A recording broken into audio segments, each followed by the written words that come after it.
prison bully attacked a black new inmate, unaware he was the deadliest meme champion in history. Part 1.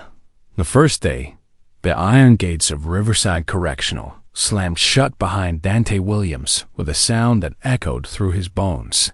3,200 men lived behind these walls, and the statistics were grim. Nearly half would never leave alive. Gang violence wasn't just common here. It was the currency of survival. Dante moved through processing with quiet dignity, his dark eyes taking in everything while revealing nothing.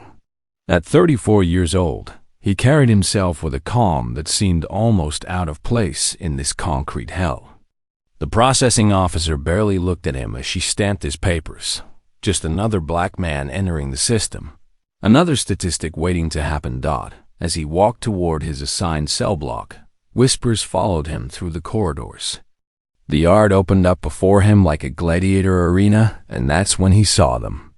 Tank Morrison stood at the center of a circle of white men, all covered in hateful ink that told stories of violence and supremacy. Tank was massive, 6 feet, 4 inches of prison muscle and rage, his arms decorated with symbols that made Dante's stomach turn. Their eyes met across the yard, and Dante saw the calculation happening behind Tank's cold stare. He'd seen that look before, the look of a predator sizing up prey, deciding how much pain to inflict before the kill.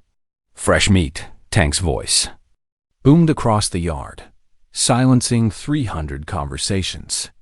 Get over here, boy. Time you learned how things work in my prison. Dante walked forward slowly, his movements controlled and deliberate. He could feel every eye in the yard watching, waiting to see how this would play out. Some inmates looked away, remembering their own first days. Others leaned forward with the hungry anticipation of men who'd been broken and now found entertainment in watching others suffer the same fate. Tank's crew closed in around, inmate men with dead eyes and practiced cruelty. The afternoon sun beat down mercilessly as Tank circled Dante like a shark, his boots grinding against the concrete. You know what you are in here? Tank asked, his breath hot with cigarette smoke and hatred. You're nothing. Less than nothing. You're a dog, and dogs belong on their knees. Dante said nothing. His hands remained still at his sides, his breathing steady. For just a fraction of a second, his body shifted into a stance that would have terrified Tank if he'd known what he was looking at. Weight perfectly distributed, muscles coiled with deadly precision. But the moment passed, and Dante allowed himself to be pushed down onto the concrete. The yard erupted in jeers and laughter as Tank forced Dante's head down. Now bark for me, dog. Let everyone hear what you really are.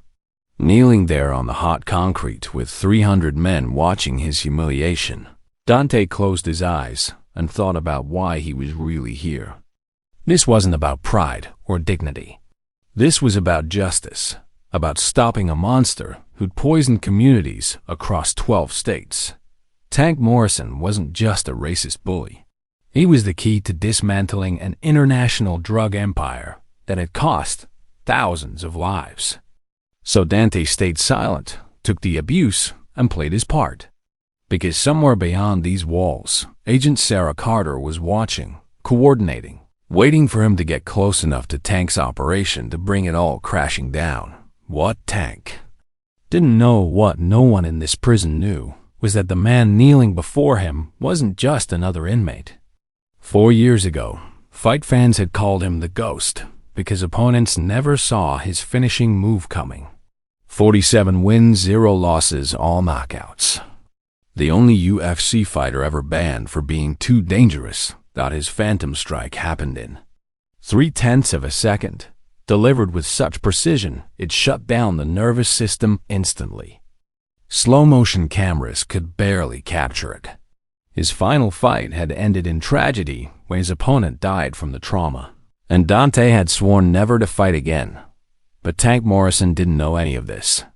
He just saw another black man to break, another soul to crush under his boot.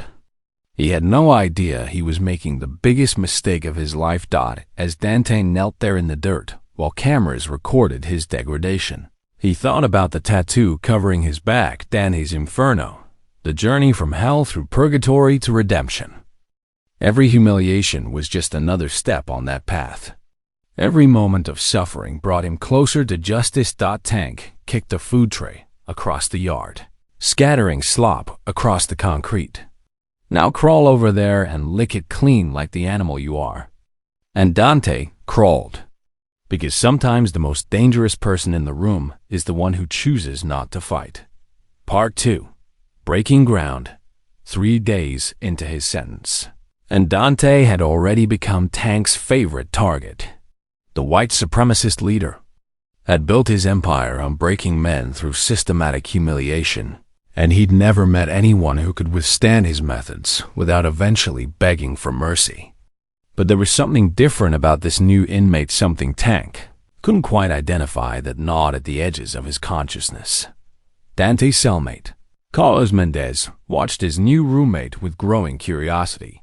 The former Marine had served 3 tours in Afghanistan and knew how to read men. Carlos had seen soldiers crack under pressure, watched tough guys crumble when violence became personal. But Dante absorbed abuse with a discipline that defied explanation. "You're not like the others," Carlos observed one night after lights out. They lay in their bunks in the darkness, the sounds of the prison settling around them, distant shouts, clanging metal, the shuffle of guards making rounds. "Street fighters don't carry themselves the way you do." Dante remained silent, staring at the concrete ceiling. His hands rested on his chest, and even in the dim light, Carlos could see the scars across his knuckles, the kind of damage that came from years of impact. "I've seen Spec Ops guys with less control than you show," Carlos continued quietly.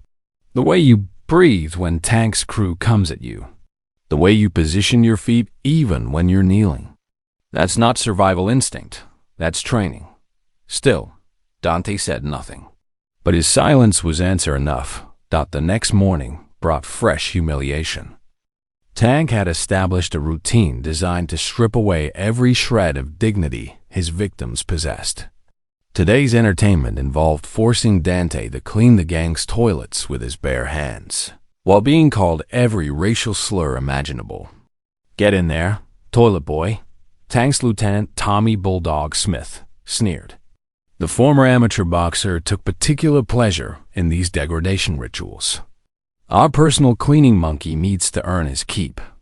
Dante knelt on the cold bathroom floor, scrubbing filth while 8 men took turns spitting on him and mocking his humanity.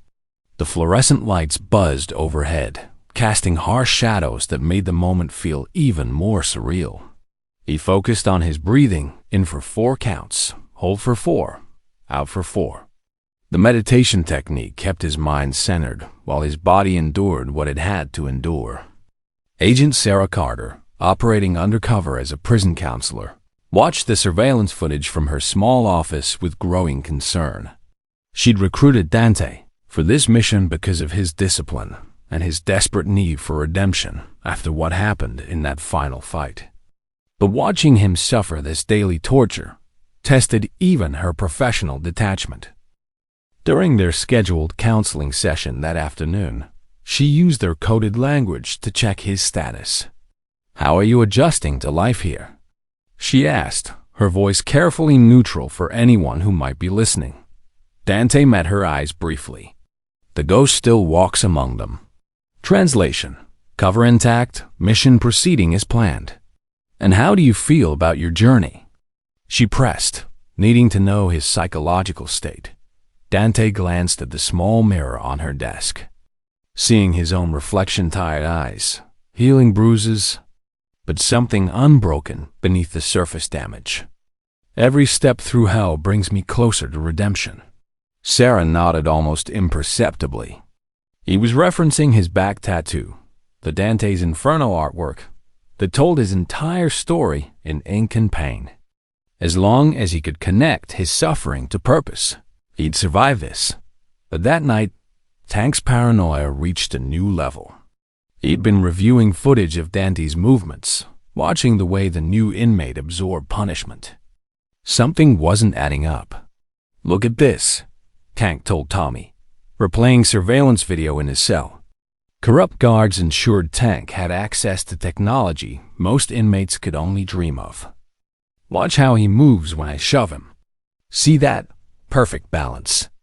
And here, when you hit him yesterday, he shifts his weight at the exact right angle to minimize damage." Tommy squinted at the screen. "So what? Maybe he's just lucky." "Nobody's that lucky," Tank muttered. "Street fighters flail when they get hit. This guy is like he knows exactly what's coming and positions himself for it." The observation planted a seed of doubt that would grow into full-blown suspicion. Tank started making inquiries through his network of corrupt officials and outside contacts. Who was Dante Williams really? Why was his arrest record so clean? Why did a simple bar fight result in federal-level sealed files? Meanwhile, Dante endured another night on the bathroom floor, listening to inmates use the facilities inches from his head. He'd volunteered for this mission knowing the cost, but living it was different than imagining it. The physical abuse he could handle, his body had absorbed worse in the cage. But the psychological warfare, the systematic attempt to destroy his sense of self-worth, that required a different kind of strength. He thought about his mother's face when he told her he was going to prison. She didn't know it was voluntary, didn't know he was FBI. All she knew was her son was going away. And it broke something in her eyes that Dante swore he'd repair. "Every step through hell," he whispered to himself in the darkness, "brings me closer to redemption." Part 3. The escalation by the end of week 1. Tank Morrison had transformed Dante's daily existence into a calculated nightmare. The white supremacist leader had perfected his methods over 8 years of dominance. And he'd never encountered resistance that lasted this long. Most inmates broke within 72 hours, offering information, sexual favors, or complete submission in exchange for reduced abuse. But Dante simply endured, day after day, with a quiet dignity that infuriated Tank and fascinated the other inmates. On day 6, Tank introduced a new level of humiliation live streaming. Using contraband technology smuggled in by corrupt guards, he broadcast Dante's degradation to white supremacist networks across the country. The first stream drew 5,000 viewers. By the third day, that number had exploded to over 50,000. "Welcome to Monkey Training 101, Tank announced to his laptop camera, his voice dripping with theatrical cruelty. Donations poured in from racist viewers willing to pay for premium access to the content. $5 to watch, $20 to request specific humiliations, $50 to send messages that Tank would read aloud. Dante knelt in the center of Tank's cell, stripped to his underwear, while cameras captured every angle. The small space felt suffocating with 8 men crowded around, all of them feeding off the energy of their online audience. "Roll over," Tank commanded, reading from the chat feed. "Our viewers want to see you perform tricks like the good little dog you are." And Dante rolled over. He barked when commanded. He crawled in circles while Tank's crew laughed and the online viewers sent more donations. The humiliation was broadcast to tens of thousands, spreading his degradation across the internet like a virus. But what the cameras didn't capture was the subtle way Dante's eyes tracked every detail of Tank's operation. The laptop positioning that revealed Tank's banking passwords in the reflection. The phone conversations that mentioned shipment schedules and contact names. The careless comments about distribution routes and corrupt officials. Carlos watched from their cell bunk, his Marine training recognizing the intelligence gathering happening beneath the surface of Dante's submission. This wasn't a man being broken. This was a man on a mission, sacrificing his dignity for information. That night, after Tank's crew finally left them alone, Carlos spoke quietly. "I saw you memorizing those numbers. The account codes he entered. You're not just surviving this, you're working." Dante lay on his bunk, staring at the ceiling. His back ached from where Tank had tried to brand him earlier with a heated metal spoon. The attempt had accidentally resulted in Tank burning his own hand instead. But the message was clear. Tank was willing to permanently mark him. "Sometimes strength means knowing when not to use your power," Dante finally said, his voice barely above a whisper. Carlos nodded in the darkness. "I get it now. You're not trapped in here with them. They're trapped in here with you." The next day brought fresh horror. Tank arranged for the shower water temperature to malfunction, sending 180-degree water through the pipes when Dante showered alone. The scalding spray hit him before he could react, blistering his skin within seconds. But Dante didn't scream. He didn't even make a sound. He simply stepped out of the spray with controlled movements and began treating his own burns using first aid techniques.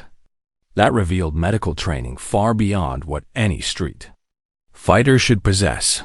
Tank watched through the security cameras, his frustration mounting. Normal men would have broken by now. They'd be begging, offering anything to make the abuse stop.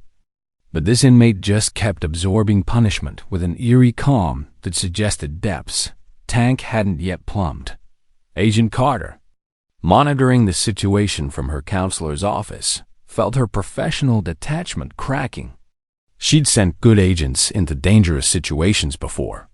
But watching Dante suffer, systematic torture tested the limits of what she could justify for the mission. During their next coded session, she pressed harder than protocol allowed.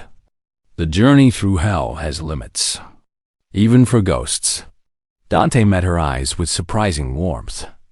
Every sacrifice has meaning when it serves justice. I'm closer to the heart of his operation than we've ever been. The cloth cartel connections, the Russian suppliers, the Mexican distribution routes, it's all flowing through Tank's cell. I just need more time. Time is running out, Sarah warned. Tank's starting to investigate your background. If he discovers the sealed federal files, then we move before he does, Dante interrupted. But not yet. Not until we have everything we need to bring down the entire network. That night, Tank made his decision. The upcoming dogfight would serve multiple purposes. Final humiliation of a suspicious inmate, entertainment for his online audience, and if things went wrong, a convenient accident that would eliminate a potential federal threat.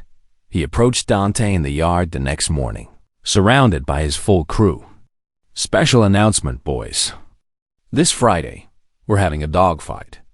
Our pet here is going to face Tommy Bulldog in the yard. No rules, no mercy, just survival." The yard fell silent. Everyone knew what this meant. Tommy Smith was a trained boxer with a decade of prison violence under his belt. In a sanctioned fight, Dante wouldn't stand a chance, and this fight would be anything but sanctioned. Tank leaned close, his breath hot against Danny's ear. "I know you're hiding something, boy. This fight will either break you completely or reveal what you really are. Either way, I win." As Dante was led back to his cell, Carlos grabbed his arm. "You can't do this. Tommy will kill you." Dante looked at his cellmate with eyes that suddenly seemed ancient and tired. Sometimes the most dangerous person in the room is the one who chooses not to fight.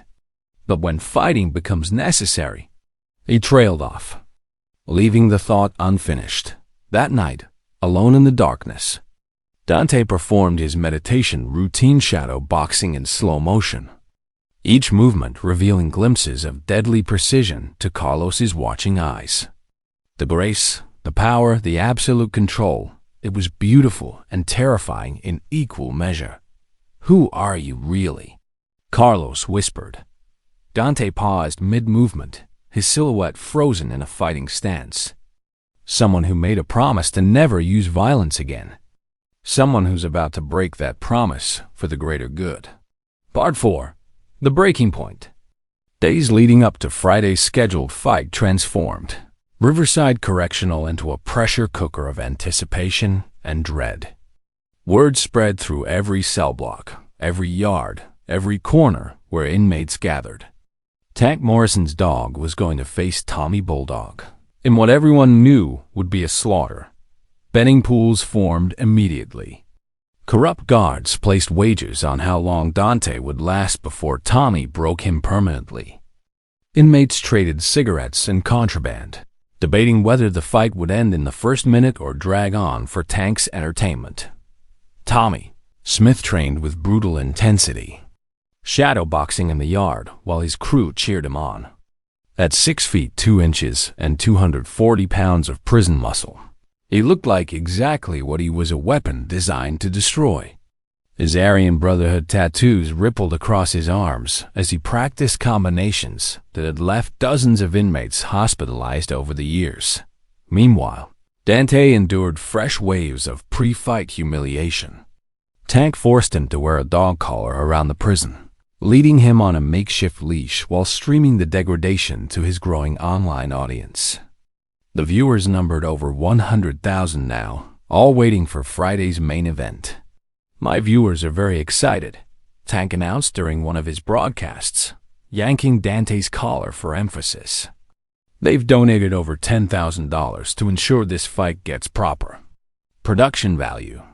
What Tank's viewers didn't see was the subtle intelligence gathering happening during these humiliation sessions. Dante's eyes tracked guard rotations, noted which officials were on Tank's payroll, memorized faces and names mentioned in careless conversations. His mind cataloged evidence while his body endured degradation. Agent Sarah Cotter worked frantically behind the scenes, coordinating with FBI teams across 12 states.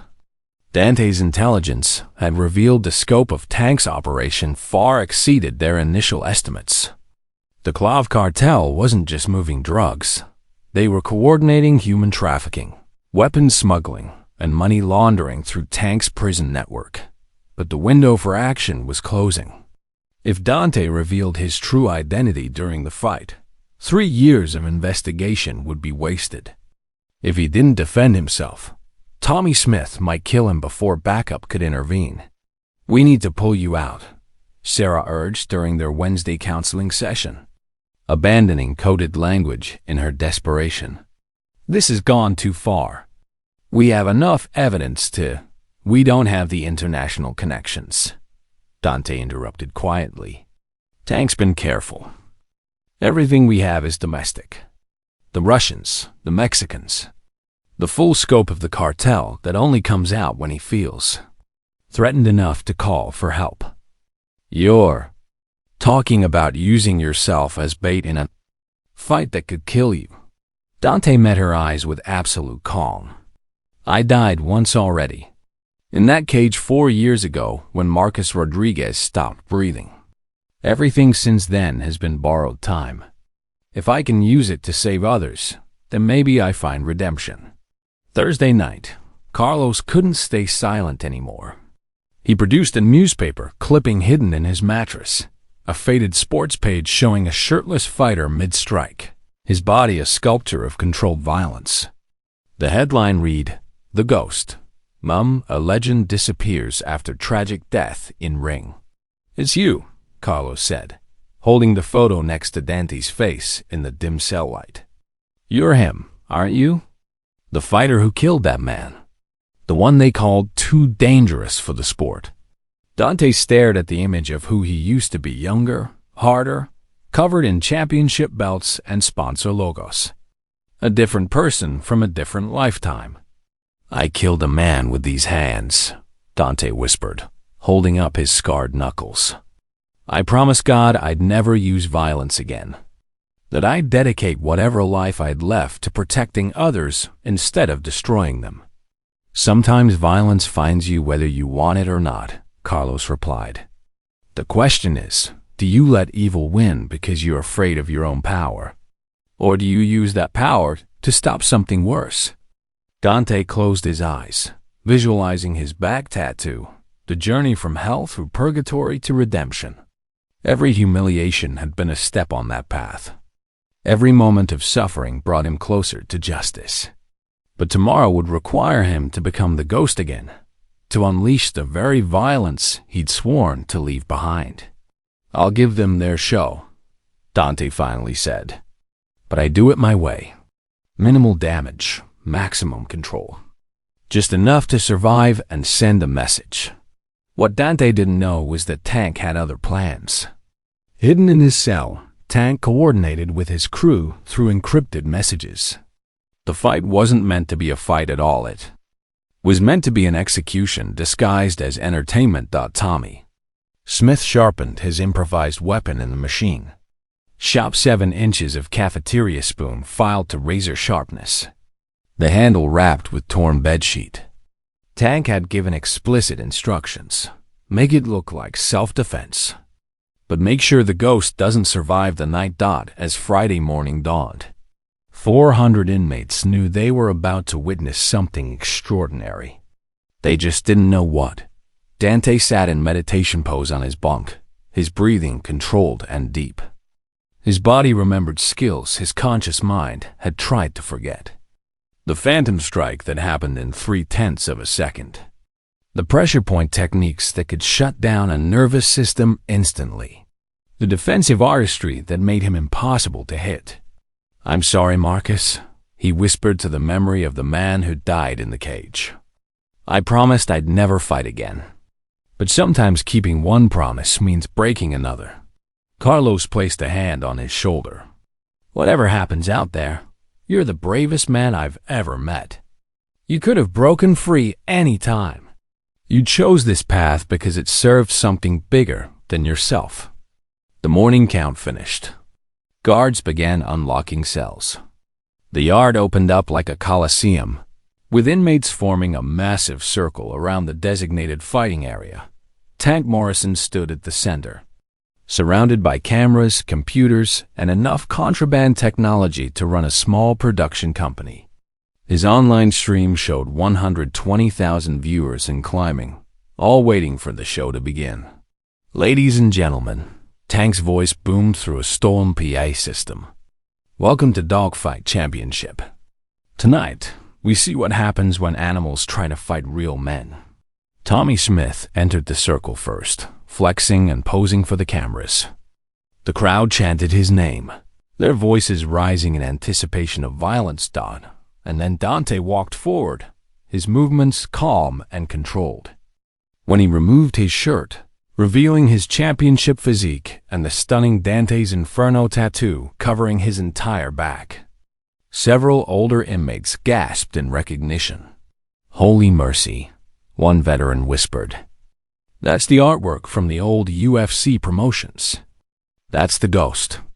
But Tank was too drunk on power and online attention to notice the murmurs spreading through the crowd. He grabbed his microphone, ready to announce the beginning of what he thought would be the ultimate humiliation. He had no idea he was about to learn exactly what it meant to awaken a ghost. Part 5. The Ghost Awakens. Prison Yard fell into an eerie silence as Dante and Tommy faced each other in the center of the makeshift fighting ring. 400 inmates formed a human wall around them, their faces a mix of anticipation, dread, and morbid curiosity. Tank's cameras captured every angle, broadcasting to over 120,000 viewers worldwide. Tommy Smith bounced on his toes, shadowboxing with aggressive confidence. His 240 pounds of muscle rippled under prison tattoos that told stories of violence and supremacy. In his waistband, barely concealed, was the 7-inch sharpened blade he planned to use when the time came. "This is going to be embarrassing, little monkey," Tommy sneered, loud enough for the cameras to catch. "Tank told me to make it hurt real good. Said I could take my time with you?" Dante stood perfectly still, his breathing controlled and even. His stance appeared casual to most observers, but Carlos, watching from the front of the crowd, recognized the subtle positioning of a master predator. Weight distributed perfectly, muscles relaxed but ready, eyes focused with laser precision. Tank grabbed his microphone, his voice amplified across the yard. "Let's see what our house pet can do when he faces a real man. Begin." Tommy rushed forward with a wild haymaker, his massive fist cutting through the air with bone-breaking force. The crowd leaned forward, expecting to see Dante's head snap back from the impact. Dante wasn't there anymore. He moved like water flowing around a stone, weaving between Tommy's punches with such fluid grace it looked choreographed. His feet never crossed, his balance never wavered, his breathing never changed rhythm. Tommy's fists cut through empty air again and again while Dante slipped each strike by millimeters. The crowd's cheering faltered, replaced by confused murmurs. This wasn't how prison fights happened. This was something else entirely, something beautiful and terrifying. How is he doing that? An inmate whispered, his voice carrying in the sudden quiet. Tommy grew frustrated, increasing his attack speed and power. He threw combinations that had knocked out dozens of opponents over the years. But Dante flowed between each strike like smoke, never throwing a punch, never showing aggression. Just pure defensive artistry that made Tommy look like an amateur flailing in darkness. Carlos watched with growing amazement, his Marine training recognizing combat techniques far beyond anything taught in conventional fighting. This was decades of professional mastery distilled into movements so efficient they bordered on supernatural. Tank stared at his laptop screen, watching the live chat explode with confusion and excitement. Viewers who'd paid to watch a racial humiliation were witnessing something extraordinary instead. Comments flooded in faster than he could read them. Who is this guy? That's not a street fighter. Those movements. I've seen this before. Oh my God, is that the ghost? Tommy pulled his blade, the afternoon sun glinting off the sharpened metal. The crowd gasped as this crossed from fight to attempted murder. Tank's cameras captured everything, the weapon, the intent. The moment Tommy lunged with killing force, what happened next would be replayed millions of times in the coming days. Analyzed frame by combat experts worldwide. The Phantom Strike. Move 1. Dante's footwork shifted him outside Tommy's knife thrust by exactly 2 inches, close enough to counter, far enough to avoid the blade. The positioning was so perfect it looked impossible. Move 2. A pressure point strike to Tommy's wrist, delivered with surgical precision. The blade clattered away harmlessly as Tommy's hand simply stopped working. The nerves temporarily shut down. Move 3. The signature technique that had made Dante Williams legendary. A gentle tap to Tommy's temple, so light it looked almost affectionate. That shut down his nervous system like flipping a switch. Total elapsed time: 0.3 of a second. Tommy collapsed unconscious before his brain could process what happened. He simply dropped like his power cord had been unplugged, his massive body hitting the concrete with a sound that echoed across the silent yard. Dante stood over Tommy's motionless form, barely breathing hard. For a moment that stretched into eternity, 400 inmates existed in perfect, shocked silence. Then someone in the crowd shouted the words that changed everything. Holy mercy. That's the ghost. The realization spread like wildfire. Phones appeared from hidden pockets, capturing every angle as inmates began recognizing the legendary fighter they thought had disappeared forever. The Phantom Strike. I saw that move 4 years ago on pay-per-view. That's Dante Williams, the UFC legend. The crowd erupted in chaos, some cheering, others backing away in terror. Everyone trying to process the impossible revelation unfolding before them. Tank stared at his laptop screen in growing horror. His viewer count had exploded past 1 million and was climbing exponentially. The video was being shared across every social media platform simultaneously.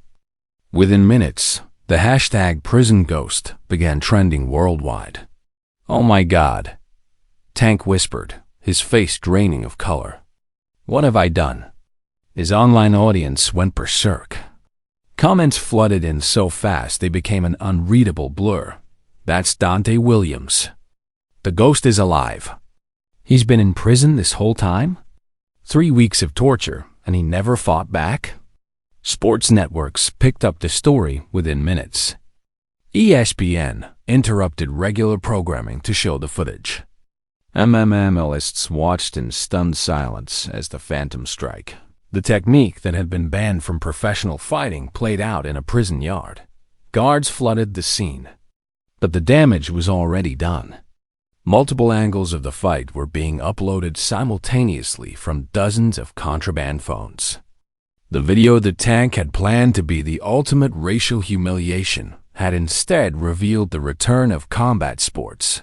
Greatest legend. As Dante was led away in chains, the crowd parted before him with newfound respect and awe. Some inmates reached out to touch him as he passed, as if he were something mythical made flesh. Carlos caught his eye and nodded slowly. The message was clear. The ghost has revealed himself. The game has changed.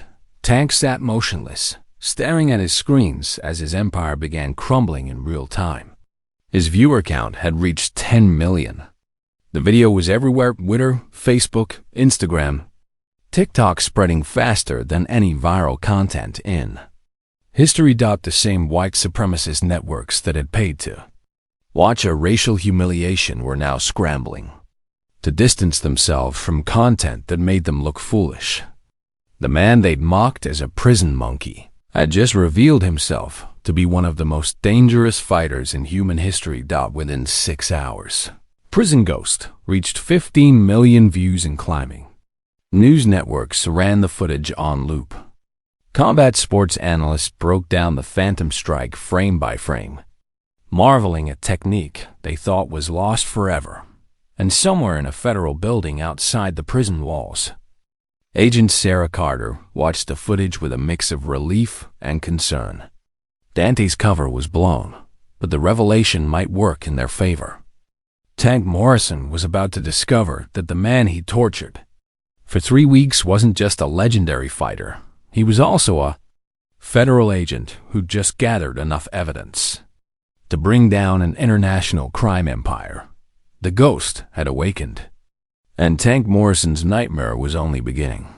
Part 6. The tables turn within 12 hours of the video going viral. Tank Morrison's carefully constructed empire began to collapse like a house of cards in a hurricane. The footage of the prison fight didn't just reveal a legendary fighter. It exposed a network of corruption, abuse, and criminal enterprise that stretched across international borders. But Tank wasn't going down without a fight. Using his drug trafficking fortune, he hired attorney Rebecca Cross, a ruthless legal tactician known for defending white supremacists and turning victims into villains. Her reputation for character assassination was legendary in legal circles, and her fee of $500,000 barely made Tank blink.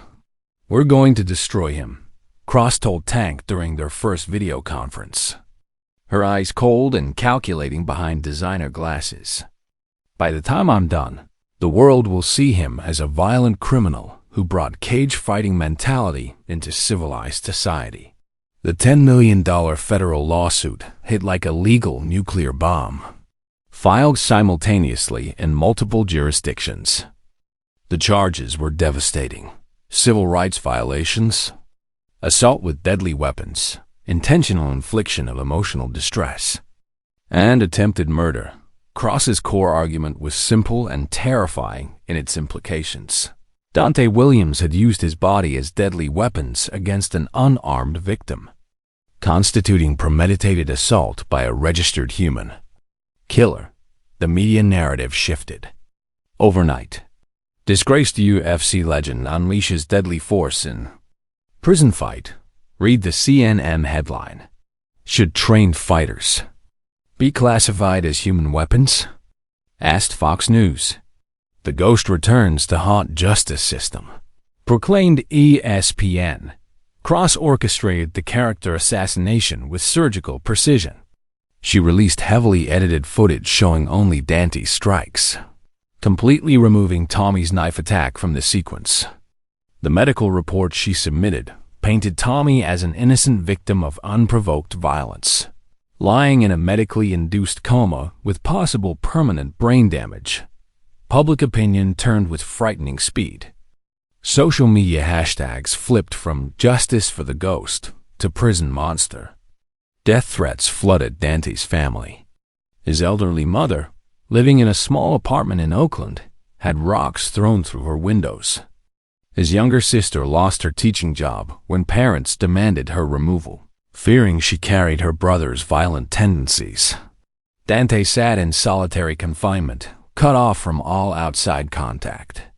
23 hours a day in a concrete box, with 1 hour in a cage barely larger for exercise. The isolation was designed to break prisoners mentally, and Cross pushed to keep him there indefinitely. But Dante had walked through hell before. He meditated through the silence, visualized his back tattoo's message that suffering with purpose leads to redemption.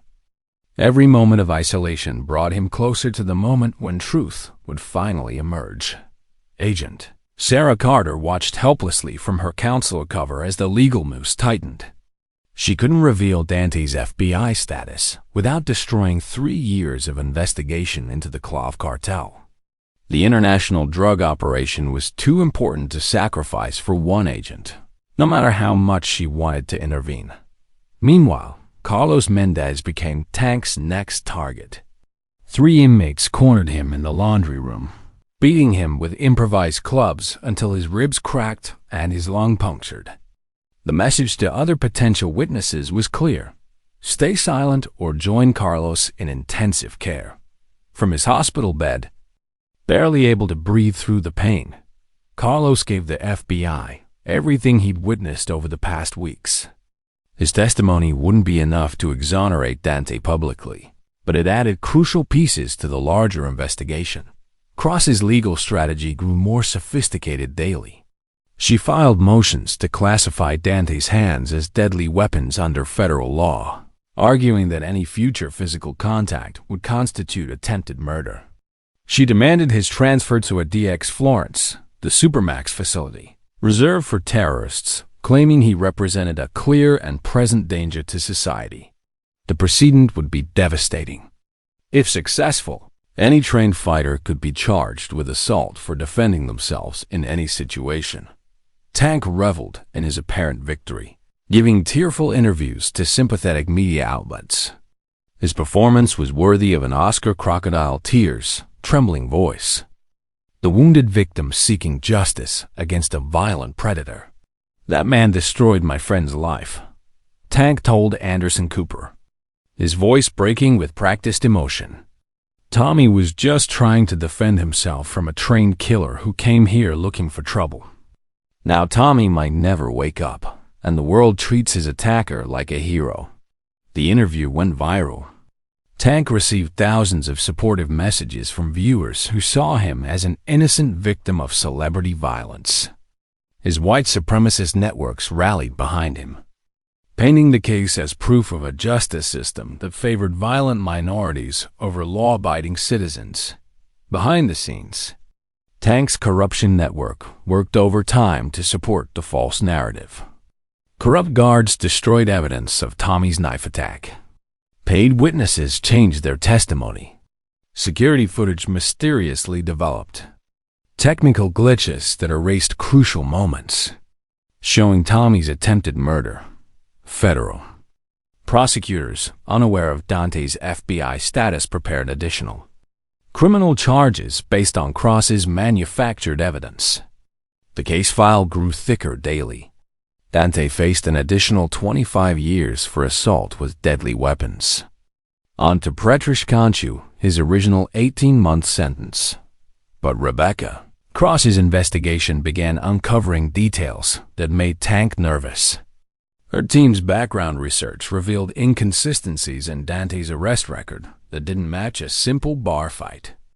The sealed federal files raised questions about witness protection or federal cooperation. Why would a street fight require this level of security clearance? Cross asked during a strategy meeting with Tank, her sharp eyes studying documents spread across the conference table. His fingerprints are classified. His booking photo requires special federal access. Even his arrest report has redactions that suggest something bigger. Tank's paranoia spiked. If Dante was federal, the entire drug operation could be compromised.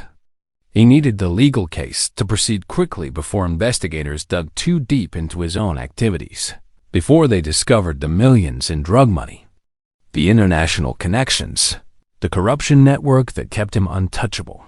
The tribunal hearing was scheduled for Monday morning at 9 o'clock.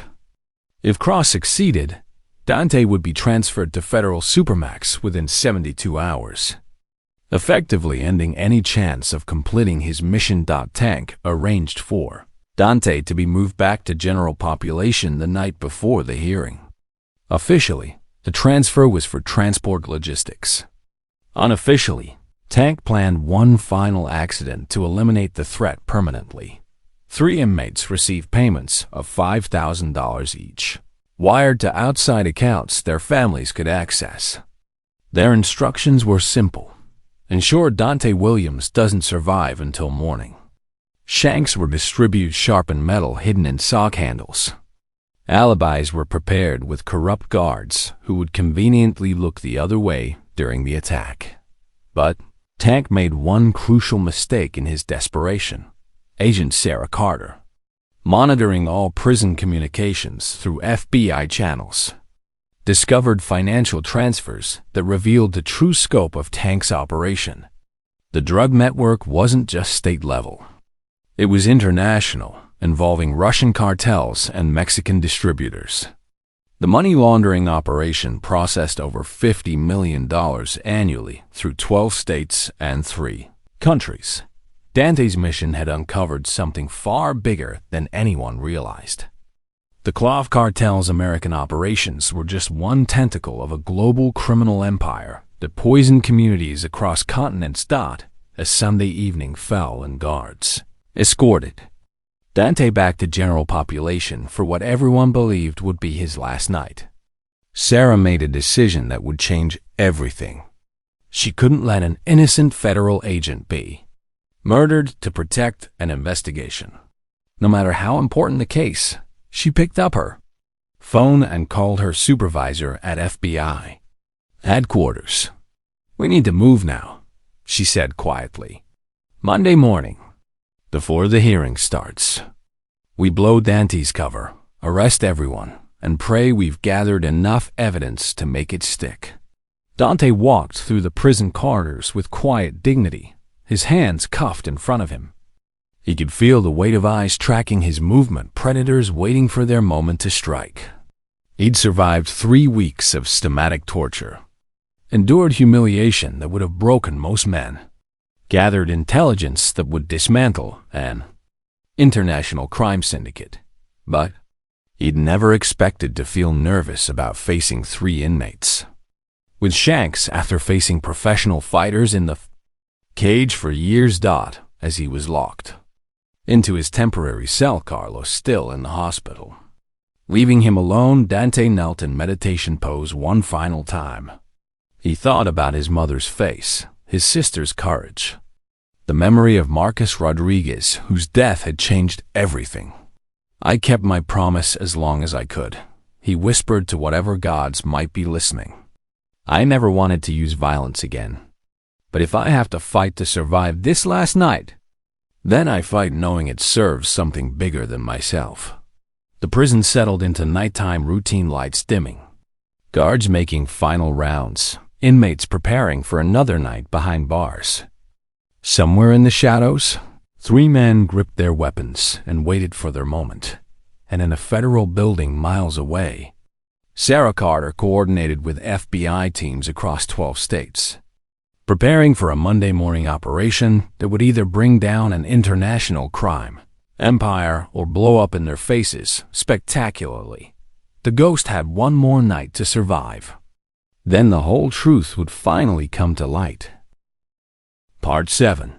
The reckoning. Monday morning dawned cold and gray over the federal courthouse.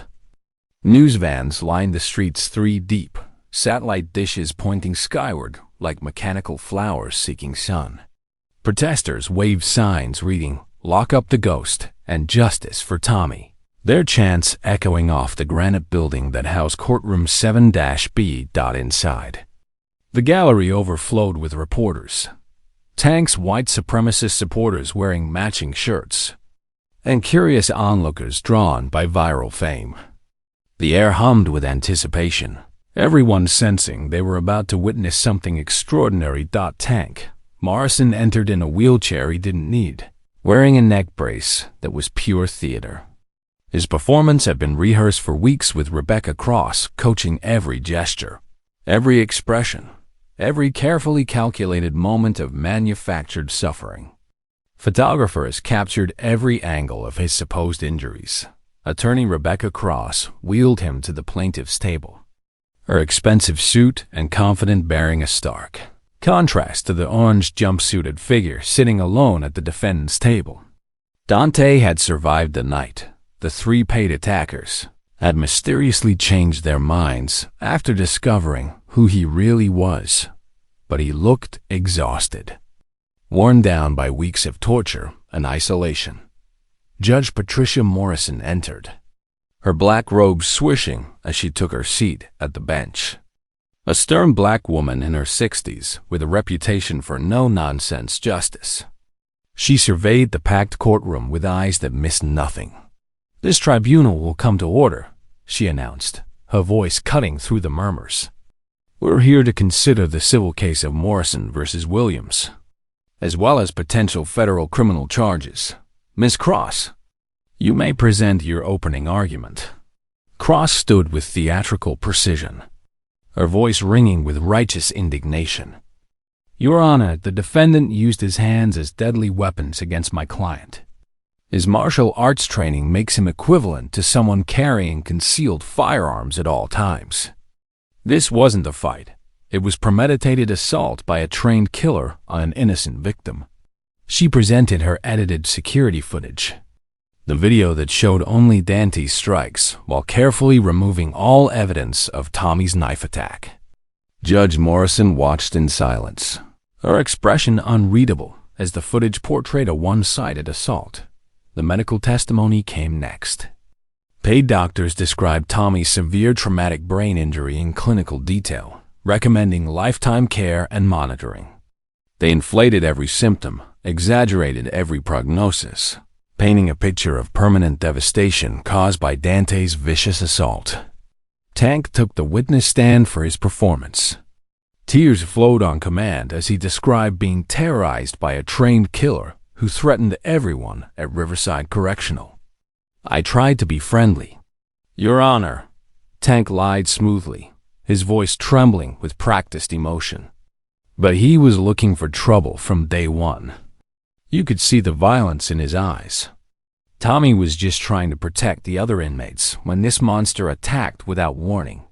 Cross presented witness after witness, all paid or intimidated into supporting Tank's false narrative. Their testimony painted Dante as an aggressive predator who stalked Tommy before launching an unprovoked assault designed to showcase his deadly skills. The evidence appeared overwhelming. Dante faced not only the $10 million civil judgment, but additional federal charges that could add 25 years to his sentence. Cross had constructed a legal masterpiece that seemed unbeatable. Judge Morrison called for a 15-minute recess, clearly troubled by the apparent evidence of premeditated violence. In the hallway, reporters speculated about Dante's inevitable conviction. Legal analysts discussed the precedent this case would set for trained fighters nationwide. But when court reconvened, something had changed in Dante's demeanor. He rose from the defendant's table with quiet confidence that surprised everyone present. For the first time in 3 weeks, he looked like the legendary fighter the world remembered, unbowed, unbroken. "Ready, Your Honor." Dante's voice carried through the silent courtroom with unexpected strength. "I don't deny my skills or the damage I caused. But there's one element missing from this carefully constructed story." He turned to face Tank directly across the courtroom, his eyes locking onto the white supremacist leader with laser focus. "Tell them about the weapon, Tank." Cross shot to her feet. "Objection." Pure speculation. 7 inches long, Dante continued, his voice never wavering. Made from a cafeteria spoon filed to razor sharpness in the machine shop. Handle wrapped with torn bedsheet from cell block, D hidden in Tawny's waistband for 3 days before the fight. Tank's face flushed red, but Cross had coached him for this moment. He remained silent, letting his lawyer handle the desperate defense. "Where's your evidence?" Cross demanded, her voice sharp with contempt. "You're a convicted felon trying to avoid responsibility with wild accusations." Dante reached into his jumpsuit pocket with careful movements, producing a small recording device. The courtroom erupted in shocked murmurs. Cross shouted objections while Judge Morrison banged her gavel for order. But Dante had already activated the device. Tank's voice filled the courtroom, crystal clear through the speakers. "Use the blade. Kill him.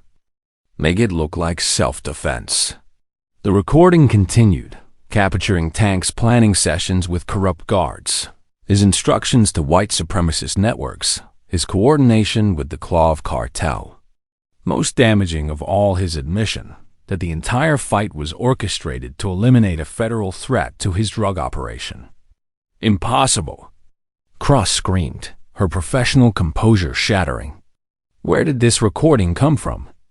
How could a prisoner in solitary confinement obtain federal surveillance equipment? Judge Morrison studied the device carefully, her experienced eyes recognizing government-issued technology. "Mr. Williams, how did you acquire this?" The packed courtroom held its collective breath as Dante reached his moment of truth. For 3 months, he'd maintained his cover through systematic torture and humiliation. Now he stood at the crossroads between personal vindication and mission completion. "Because I'm not just a prisoner, Your Honor." The rear doors of the courtroom burst open. Agent Sarah Carter entered with a team of 12 FBI agents. Her credentials displayed prominently, her voice carrying the weight of federal authority. Special Agent Dante Williams has been working undercover for 8 months as part of Operation Ghost Protocol. This tribunal is suspended pending federal investigation into international drug trafficking, organized crime, and corruption. The revelation hit the courtroom like a bomb. Reporters scrambled for their phones. Cameras flashed in a blinding strobolight. Tank's face transformed from confusion to pure rage as he realized the scope of his miscalculation. "You destroyed everything!" Tank screamed, the wheelchair forgotten as he leaped to his feet with sudden energy that revealed his injuries as the fraud they were. "Do you know who you're messing with? The Clav cartel doesn't forget." His outburst revealed the international scope that even the FBI hadn't fully grasped.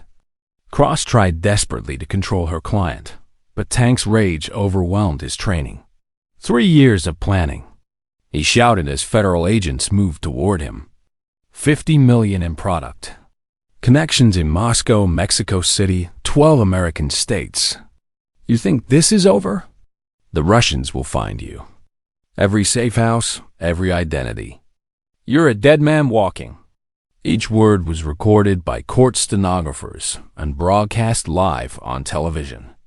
Tank's white supremacist supporters sat in stunned silence, realizing they'd been supporting an international drug operation that had nothing to do with racial ideology and everything to do with profit and corruption. Judge Morrison banged her gavel repeatedly, trying to restore order to the chaos.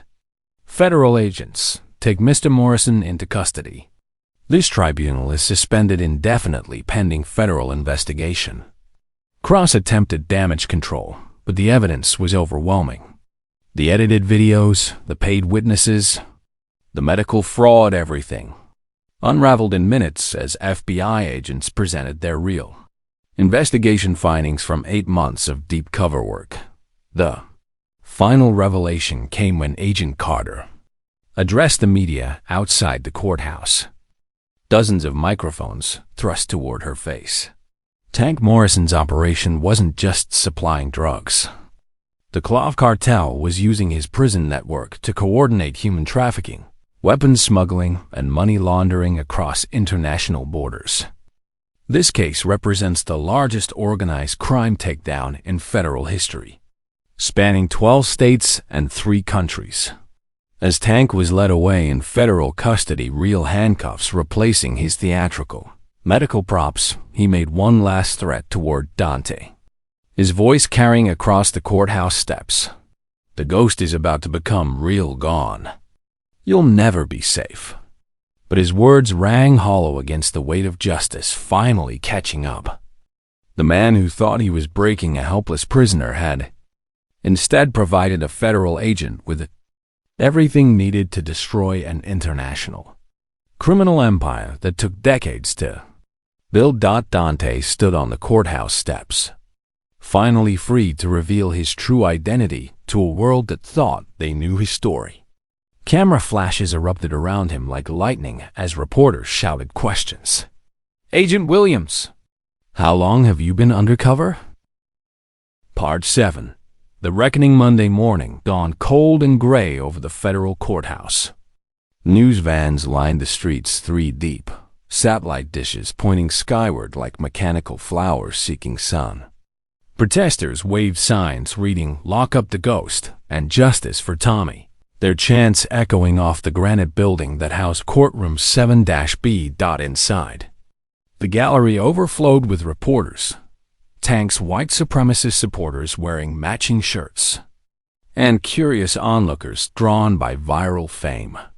The air hummed with anticipation, everyone sensing they were about to witness something extraordinary.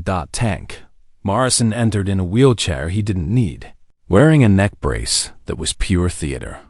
His performance had been rehearsed for weeks, with Rebecca Cross coaching every gesture, every expression, every carefully calculated moment of manufactured suffering. Photographers captured every angle of his supposed injuries. Attorney Rebecca Cross wheeled him to the plaintiff's table, her expensive suit and confidence bearing a stark contrast to the orange jumpsuited figure sitting alone at the defendant's table. Dante had survived the night. The 3 paid attackers had mysteriously changed their minds after discovering who he really was. But he looked exhausted, worn down by weeks of torture and isolation. Judge Patricia Morrison entered, her black robe swishing as she took her seat at the bench. A stern black woman in her 60s with a reputation for no-nonsense justice. She surveyed the packed courtroom with eyes that missed nothing. "This tribunal will come to order," she announced, her voice cutting through the murmurs. "We're here to consider the civil case of Morrison versus Williams, as well as potential federal criminal charges. Miss Cross, you may present your opening argument." Cross stood with theatrical precision, her voice ringing with righteous indignation. "Your Honor, the defendant used his hands as deadly weapons against my client. His martial arts training makes him equivalent to someone carrying concealed firearms at all times. This wasn't a fight. It was premeditated assault by a trained killer on an innocent victim." She presented her edited security footage, the video that showed only Dante's strikes while carefully removing all evidence of Tommy's knife attack. Judge Morrison watched in silence, her expression unreadable as the footage portrayed a one-sided assault. The medical testimony came next. Paid doctors described Tommy's severe traumatic brain injury in clinical detail, recommending lifetime care and monitoring. They inflated every symptom, exaggerated every prognosis, painting a picture of permanent devastation caused by Dante's vicious assault. Tank took the witness stand for his performance. Tears flowed on command as he described being terrorized by a trained killer who threatened everyone at Riverside Correctional. "I tried to be friendly, Your Honor," Tank lied smoothly, his voice trembling with practiced emotion. But he was looking for trouble from day one. You could see the violence in his eyes. Tommy was just trying to protect the other inmates when this monster attacked without warning. Cross presented witness after witness, all paid or intimidated into supporting Tank's false narrative. Their testimony painted Dante as an aggressive predator who stalked Tommy before launching an unprovoked assault designed to showcase his deadly skills. The evidence appeared overwhelming. Dante faced not only the $10 million civil judgment, but additional federal charges that could add 25 years to his sentence. Cross had constructed a legal masterpiece that seemed unbeatable. Judge Morrison called for a 15-minute recess, clearly troubled by the apparent evidence of premeditated violence. In the hallway, reporters speculated about Dante's inevitable conviction. Legal analysts discussed the precedent this case would set for trained fighters nationwide. But when court reconvened, something had changed in Dante's demeanor. He rose from the defendant's table with quiet confidence that surprised everyone present. For the first time in 3 weeks, he looked like the legendary fighter the world remembered, unbowed, unbroken. "Ready, Your Honor." Dante's voice carried through the silent courtroom with unexpected strength. "I don't deny my skills or the damage I caused. But there's one element missing from this carefully constructed story." He turned to face Tank directly across the courtroom, his eyes locking onto the white supremacist leader with laser focus. "Tell them about the weapon, Tank." Cross shot to her feet. "Objection!" "Pure speculation. 7 inches long," Dante continued, his voice never wavering. "Made from a cafeteria spoon filed to razor sharpness in a machine shop. Handle wrapped with torn bedsheet from cell block D, hidden in Tommy's waistband for 3 days before the fight." Tank's face flushed red, but Cross had coached him for this moment. He remained silent, letting his lawyer handle the desperate defense. "Where's your evidence?" Cross demanded, her voice sharp with contempt. "You're a convicted felon trying to avoid responsibility with wild accusations." Dante reached into his jumpsuit pocket with careful movements, producing a small recording device. The courtroom erupted in shocked murmurs.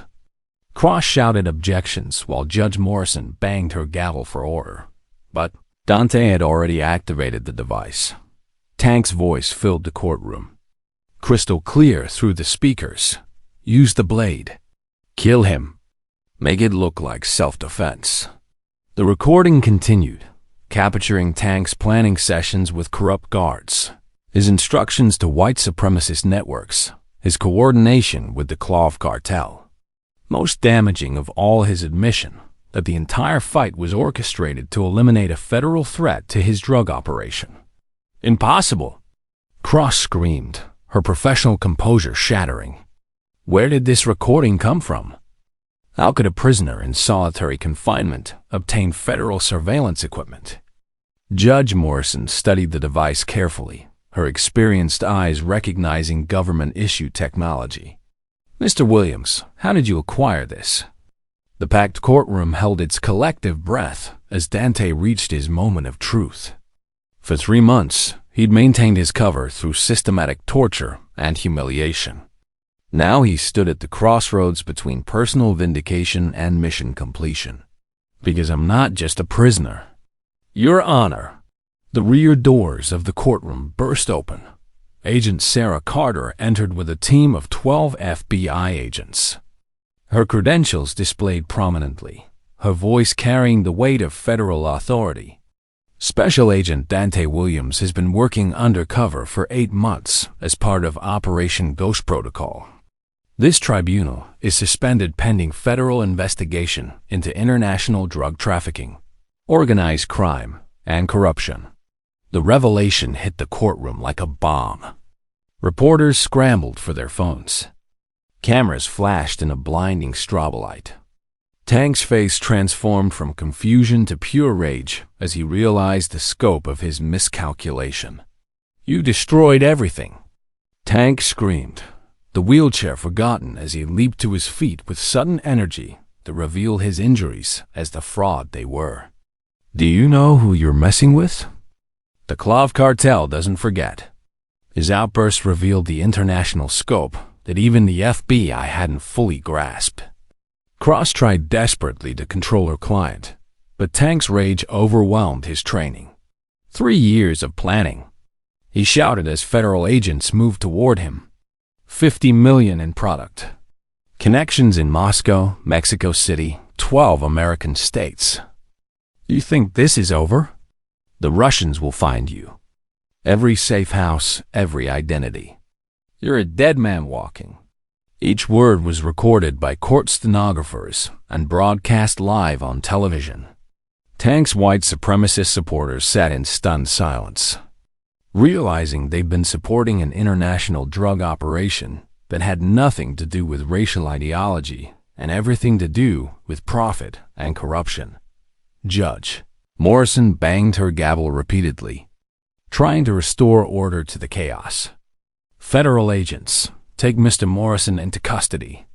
This tribunal is suspended indefinitely pending federal investigation. Cross attempted damage control, but the evidence was overwhelming. The edited videos, the paid witnesses, the medical fraud, everything unraveled in minutes as FBI agents presented their real investigation findings from 8 months of deep cover work. The final revelation came when Agent Carter addressed the media outside the courthouse. Dozens of microphones thrust toward her face. Tank Morrison's operation wasn't just supplying drugs. The Claw cartel was using his prison network to coordinate human trafficking, weapons smuggling, and money laundering across international borders. This case represents the largest organized crime takedown in federal history, spanning 12 states and 3 countries. As Tank was led away in federal custody, real handcuffs replacing his theatrical medical props, he made one last threat toward Dante, his voice carrying across the courthouse steps. The ghost is about to become real gone. You'll never be safe. But his words rang hollow against the weight of justice finally catching up.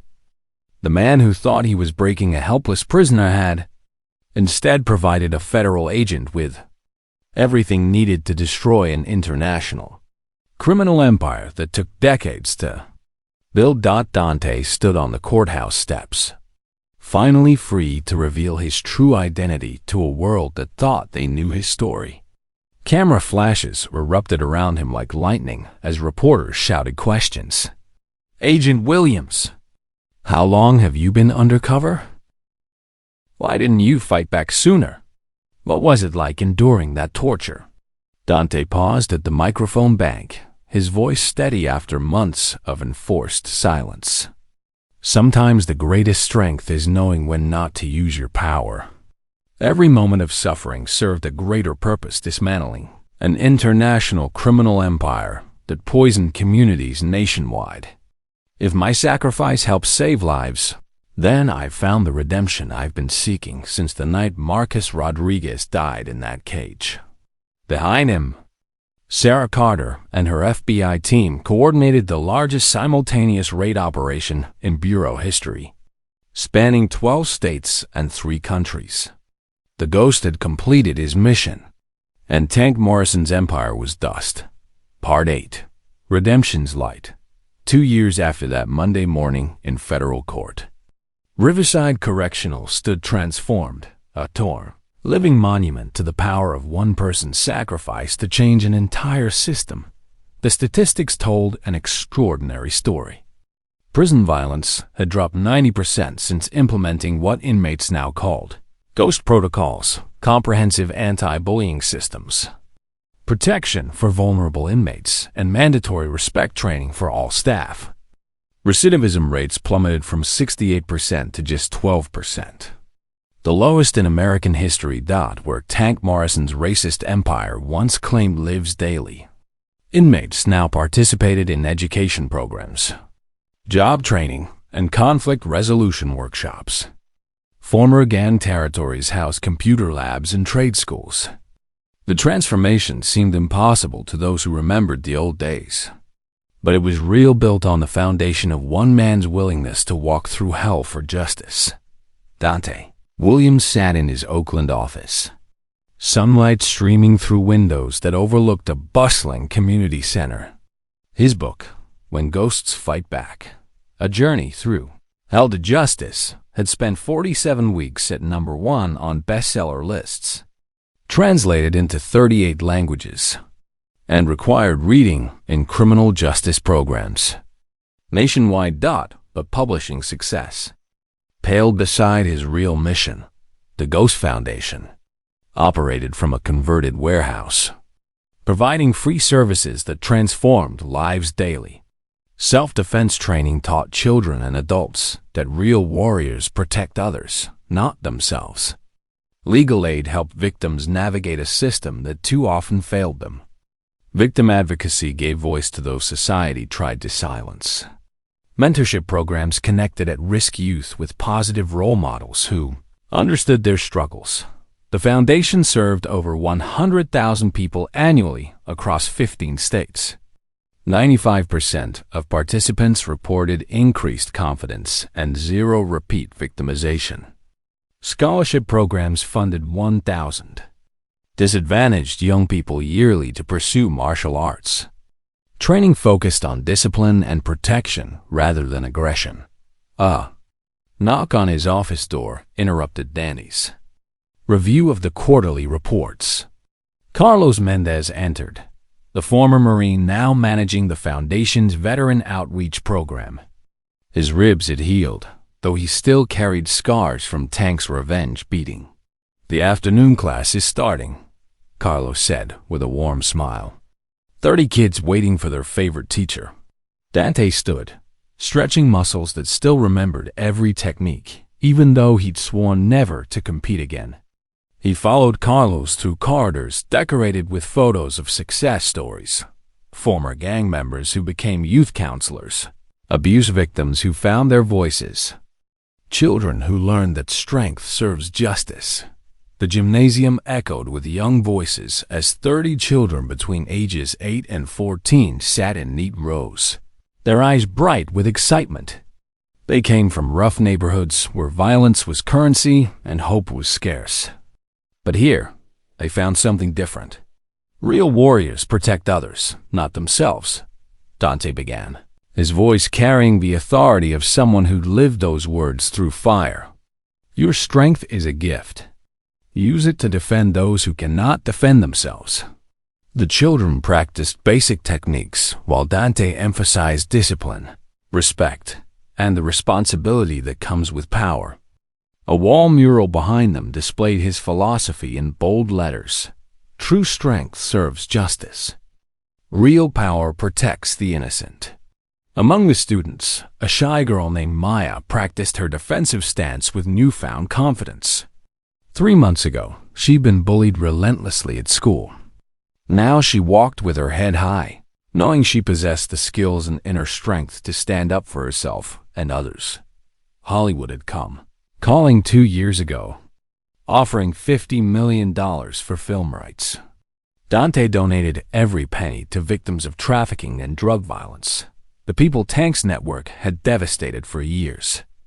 The movie, starring Michael B. Jordan, became the highest-grossing sports drama in cinema history, spreading Dante's philosophy worldwide. But the film's success mattered less than the letters that arrived daily at the Foundation.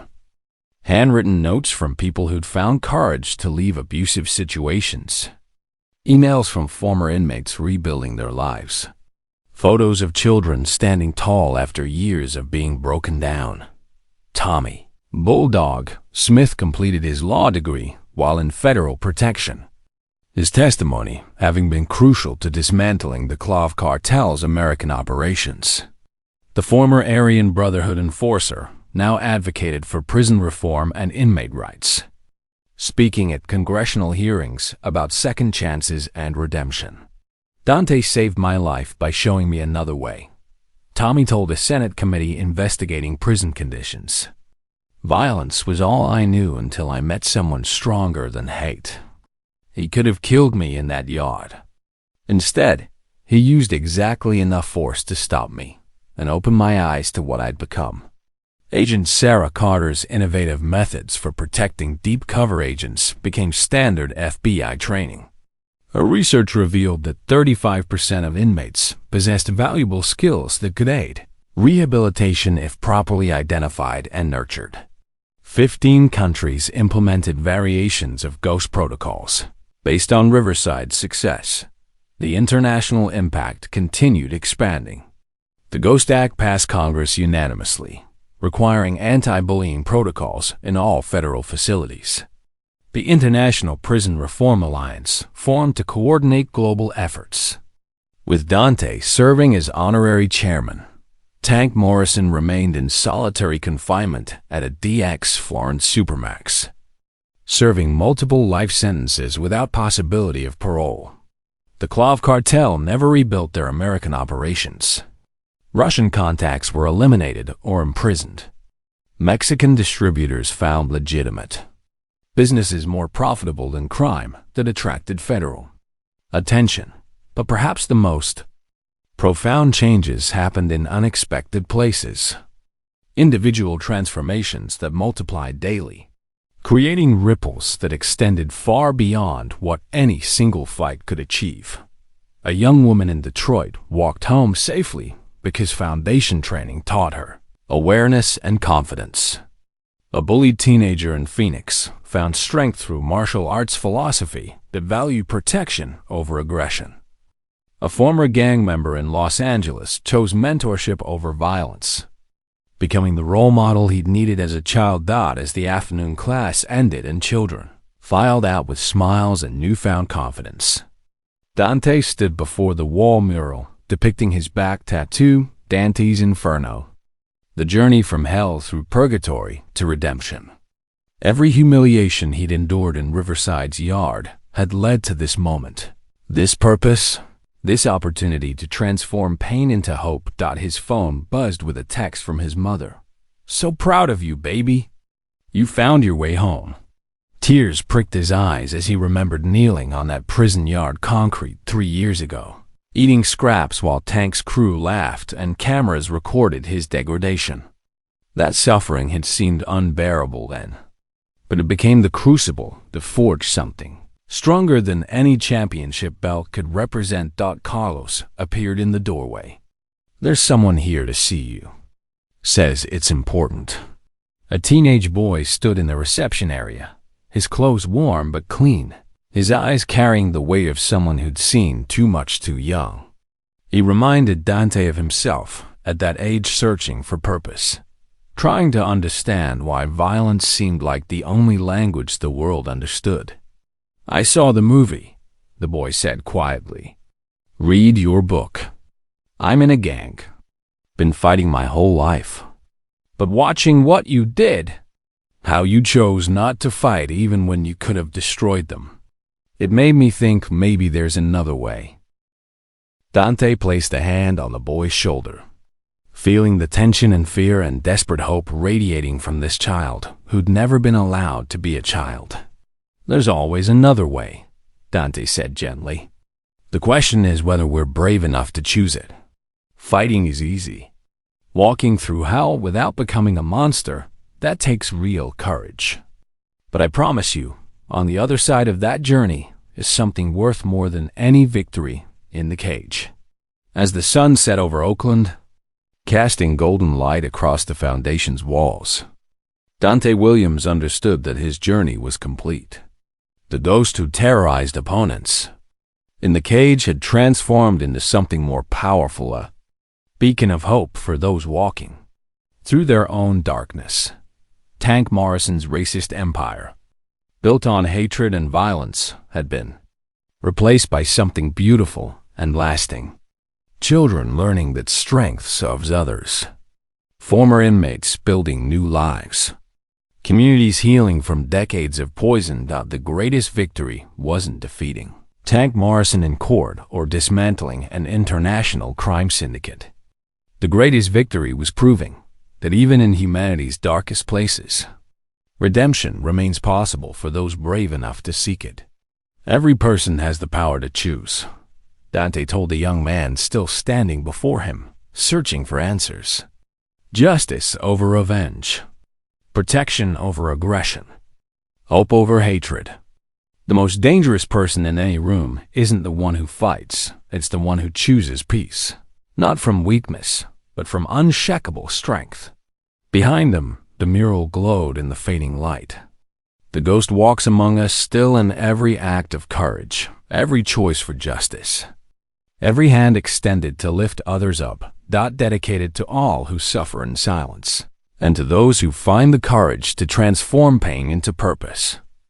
Sometimes the longest journey isn't through hell. It's finding the strength to help others avoid that path entirely. The ghost had found his redemption, and in doing so, he'd shown countless others the way home.